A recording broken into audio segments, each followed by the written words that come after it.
All right, well, welcome. It's I think today's the fourth day of December 2021, and this is the Good Life meditation.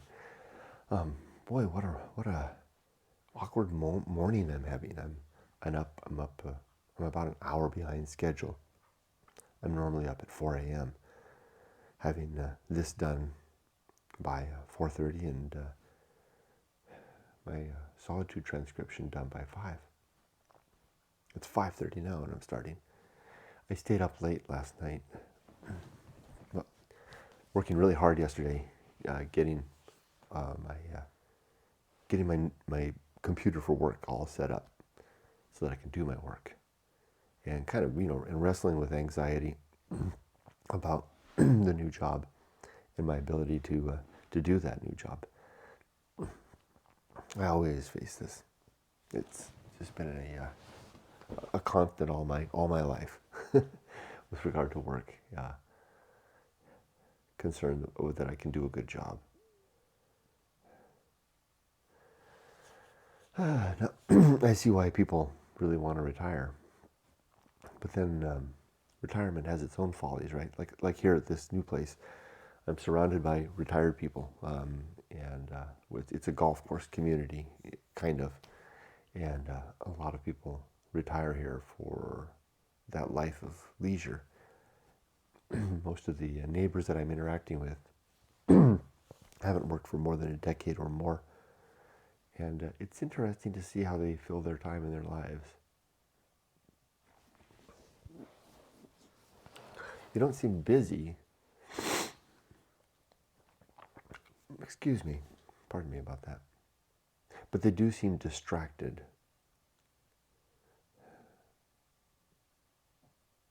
Distracted by a kind of an emptiness. Not all of them. Some of them seem to quite be enjoying everything. But then even them, there's like their physical health is kind of waning. It's just interesting. Anyway, too much thinking for this morning. I haven't even had my coffee yet. I'm still feeling a little. It's not down, but just feeling pressure. You remember yesterday? If you watched this yesterday, I was talking about how I thought I might be ambushed by some circumstances, and I was yesterday. And I really did a good job, if I do say so myself, in tempering my emotions. The tide rose. The tide got pretty high, right up to my feet. The waters weren't churning, but they were present and near, and I did a good job. I'm really happy with that. Anyway, let's get on with the good life. This is my daily remembrance of 7 objectives and 27 principles that I use to help me manage my life and to get through my challenges and to try to live a good life. The first objective is to be always ready to die, to have my affairs in order and my relationships intact, or at least in an effort of keeping them intact. I have one that I don't know that I can get it, with my mom. I don't know if there's anything I can do about that, but I keep trying to the best of my ability. And whatever work we want to do in life, in a settled state. Number 2 is to make good and effective use of time, to not waste my time. Number 3 is to develop and maintain good and sound life principles, to not fritter my life away. Boy, I do see that back on that point about the retirement. Some of the retired people in this community, and granted, I've only known them for a couple of weeks now, but the concept of frittering time away. It's like kind of, in a way, it's like waiting for the executioner. Although all of us are doing that, but but it's like waiting quietly in your cell to hear the executioner come down the hall, or maybe not hear it, but to arrive nonetheless. Next is to cultivate good emotional reactions. That's what I did yesterday. I had good emotional reactions, even though I was having a tough day. I reacted well. I don't think really anybody, except my wife, who can see right through me, really had an idea that I was struggling. After that is to perform good actions, and then to recognize true limits and true opportunity, the things I can and can't do, really. I don't think it's true that you can do anything. There's some things that you can't do, or that you can't do any longer, and it's good to know what those are. It's also good to recognize that in the outside world, other people, other things, other even circumstances and things. Like my car, my wife's car has got 100,000 miles on it. That's 100,000 miles that you can't get back. That's a limit. The opportunity is that with regular maintenance, I can probably get another 100,000 out of it. The last objective is to just do one thing slowly. Excuse me, I've got a dry throat this morning. I drank a big swig of tea, but green tea in the bottle, but still. Okay, now my 27 principles. The first of these is the principle of war. To wake up every day and go at war over the things that I hold are true. 2 is the principle of reason, which is the tool that I use in that war, in the pursuit of it. And the sub-principles of honesty, objectivity, and doubt. The third principle is the homunculus, the idea that our consciousness will die with us. Fourth is the Anchorhold, the place where we suffer and die. This is a principle that came out of my experience of working in Ventura, and I'm really grateful for it. The Anchorhold is, I thought it was going to be a fluff principle, one that was just kind of obvious. It's turned out to be one that it's like a mental refuge, when I'm having a tough time. And remember, I basically have, my life is full of first world problems, so tough time is relative, and I'm aware of that. But to me, they're very real. Excuse me again. When I'm having a tough day, when I'm having a moment, like yesterday I was having some moments with my emotions kind of rose, I picture myself on the Anchorhold, on that little island sticking out of the sea with the tide rising and maybe the waves churning, and I pictured myself seated kind of in a gentle posture and just letting it happen and waiting for low tide, because it usually comes. So far it always has. One day it won't. The next principle is the home of good and evil, the idea that right and wrong are subjective ideas that we hold, and I write these in chalk within the inner side of my head. It's kind of a visual thing to blow away in the wind, to scribble away when I'm wrong. Next is the principle of purpose. My purpose is to be a good husband and father and brother and son and family man and member of my community. And also to live a virtuous life, a life in pursuit of the best interest of others, thinking creatures, including myself. I think you get the right idea, right? I mean, I don't mean myself as like that one. That one's a tricky one because it sounds like it's the life for me. I want to pursue the best interest of all of us, not at the expense of anybody else.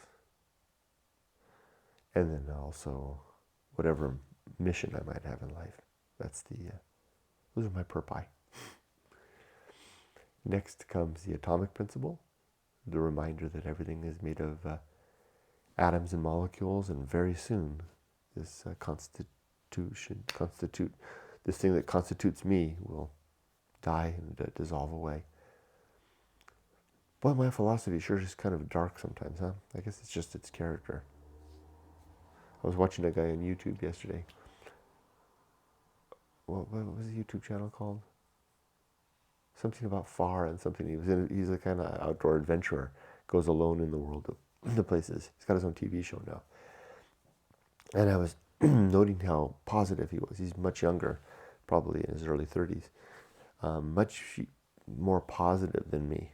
I guess that's just the way that his life has taken him. I guess once we've spotted the great indifference, it's kind of hard to unsee that.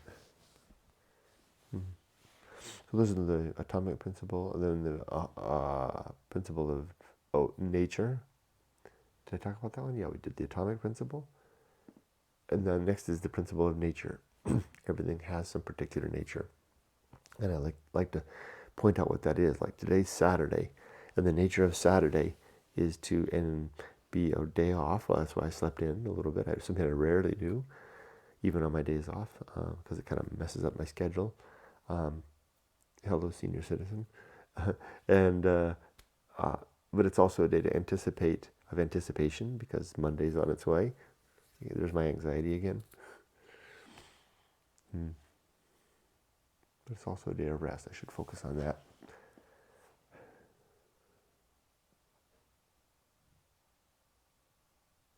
Next is the principle of maturity. No, I knew I was going to get it wrong. I often stumble here.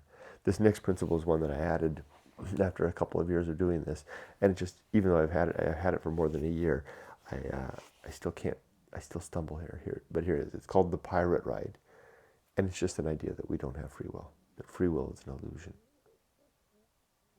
Can't prove it, but I expect that's the case. I have faith. The next is the principle of maturity, and the sub-principles of wisdom and fortitude. Maturity is that state we reach when we remember our mistakes and we have the strength to not repeat them. Next is social principle. We are social animals. We need each other. And it's good to remember that and to live lives that are social lives dedicated to more than ourselves. The next principle is the principle of public speaking, to use few words, carefully chosen words, deliberate words, and to always talk about others as though they can hear what I'm saying, so that I can avoid gossiping about them. One time, yesterday, I blew it. I fell off yesterday on one of those, on the gossip one. I did briefly gossip about someone to somebody else, obviously, and I can't gossip to myself. And I caught myself though, and I stopped. I did. Yeah, I guess I should be happy about that.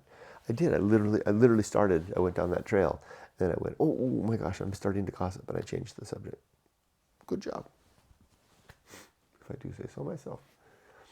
Next is the principle. Oh, okay. It makes me feel a little better to remember that I'm not just speaking these things, but actually living them in a way, which is the goal, which is the reason. Next is temperance. Temperance is our controlled consumption and including activities, thoughts. Like I controlled my consumption of gossip yesterday. That was good. But usually it's often food and drink, but it includes, I stayed up too late last night, work and play and everything. And there are 3 sub-principles. Suffering, because when we don't give ourselves what we want, we suffer. Simplicity, because controlling our lives yields typically a more simple life. And then apathy, which is the characteristic and ability to recognize what's not within our control and to not be too worried about that. I need to apply more apathy on my anticipation of my new job, because I have new projects that are going to be challenging, but I have to be apathetic to a degree because there are elements there that are outside of my control, but I have to find a way through nonetheless. Now then, after temperance comes the Feast of Offal, the process of the activity of losing our cool and spewing our upset out into the world, which just, makes other people sick in the process. It doesn't do us any good either. So I try to avoid doing that. Try to avoid consuming the feast. Temperance is the key. After the Feast of Offal comes distraction. We like talking to all the seniors in my neighborhood here, right? They like me and most of us, we live our lives distracting ourselves from the great indifference. They're on the cover of my book. Oh, by the way, all of these objectives and principles are discussed in my book, Going Alone. But these seniors are their main distraction, which was their families and their work lives. And they may not see it that way. I'm rightly so, and I'm sure they're right. It's my perspective. Once that distraction's gone, it's kind of a scary prospect. What do we do with the empty ticking time? Even if we'd have something fun to do, after a while it becomes kind of empty in a way. I've never golfed, but how much can you keep up the distraction with golfing every day? I don't know. Maybe you can, especially if you've convinced yourself of stories of forever. So we distract ourselves so that we don't have to see this emptiness. That's the next principle, the great indifference.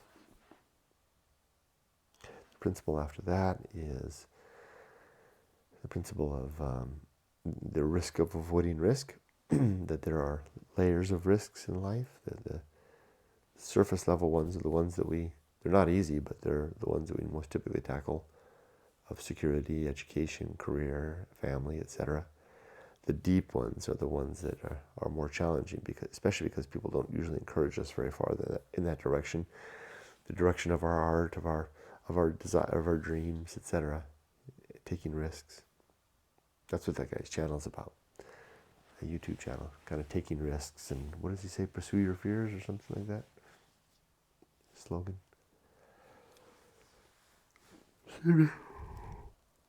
Oh, still tired. Okay. After the risk of avoiding risk comes, it's a risk in its own right, because if we don't do that stuff, then our time is fleeting and finite, and we'll miss the chance, and we may die having never found ourselves, so to speak. Is that so bad? I don't know. It seems like it would feel bad in the end if we got old and we never really did the things that we want to do, and now we realize we're too old and frail and weak and scared, and all we can do is fill our days with cleaning the house and watching TV and going shopping and gossiping with the neighbors and walking the neighborhood. Thinking of one guy that I see. I don't know about the rest, but he walks the neighborhood. Okay, the next is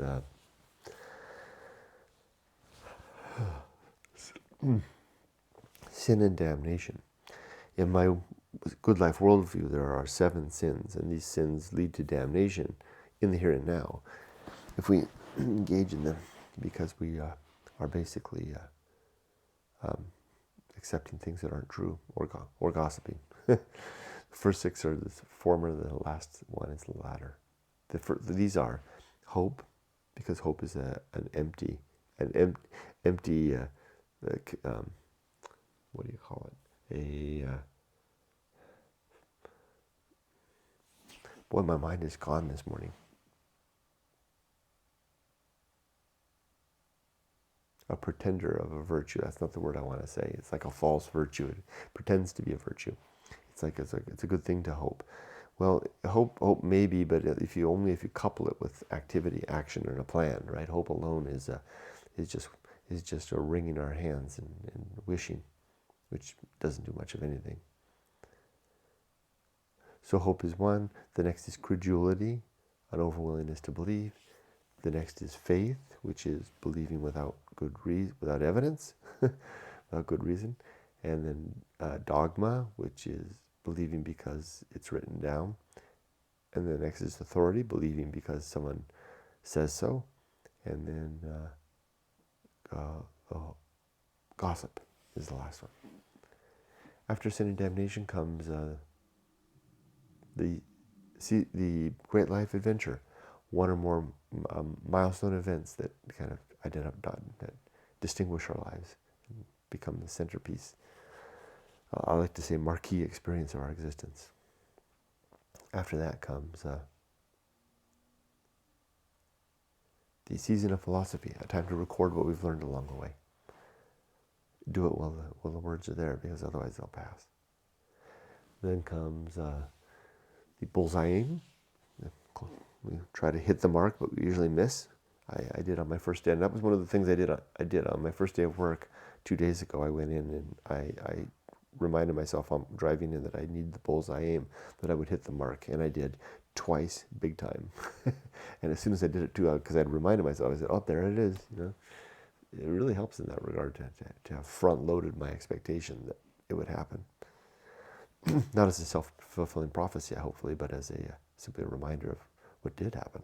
A reminder, because it usually does. So after the bullseye aim comes the uphill climb. Life is an uphill climb. I know I can expand on that one, but it's a simple principle, but it's true, I think. And then comes 2 more. Arena and utility. Life is an arena for the pursuit of our objectives, and our principles are our tools that hang on a tool belt, or like a tool belt on our side. A little apathy here, a little maturity here, etc., etc. Temperance. You know what? Maybe it's the allergies. I'm gonna take my allergy meds because I feel the watery eyes. This kind of I'm feeling really drowsy, and the watery eyes are giving it away. Maybe it's my allergies. I better take that. The last one is the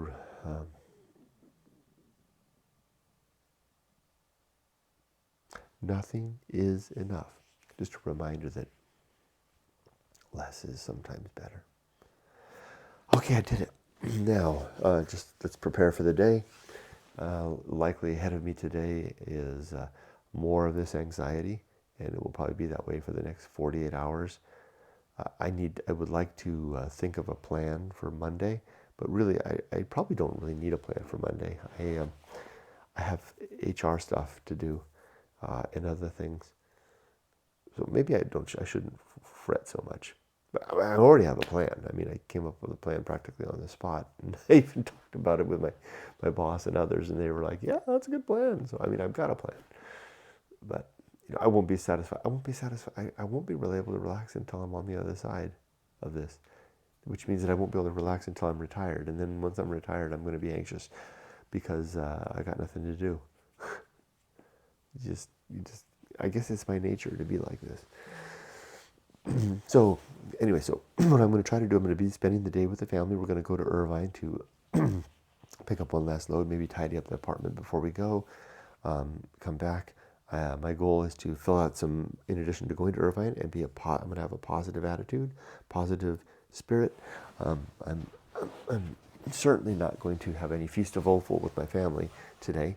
I am guilty of doing that, and we're going to have maybe I'll leave early, go have breakfast on the way, and then when I get back, I've got all the software on the computer installed.